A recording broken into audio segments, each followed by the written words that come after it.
What's up everyone, this is Kenny here from Property Stories. So today there's a question from an audience. The question sounds like this. Hi Kenny, how are you? Can I consult you over bank valuation please?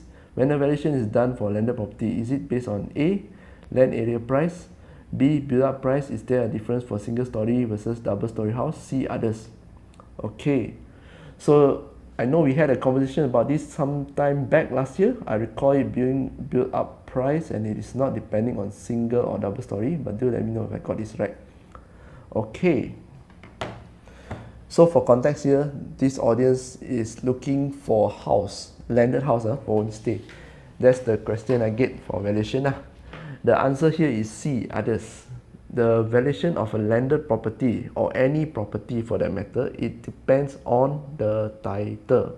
Okay, landed property now there is such thing as landed strata.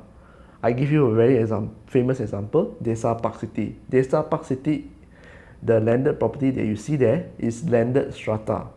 So if it's a strata title, the valuation is based on build up. If it's an individual title, the valuation is based on the land area. So you see the common double story house that you see, the build up doesn't matter. They just want to know what is the land area because the valuation is based on the land area. Okay, so I hope that answers the questions. Remember, strata, build up, then individual title, land area, that's all. So if you have any more questions, you can leave your questions down below in the comments down below. I'll try to take as many as I can. If you want to know what are the hot properties that's around, I do have the information, and if you can actually give me a WhatsApp, click on the link down below. Alright, I'll see you again next video. This is Ken here from Property Stories. Bye bye.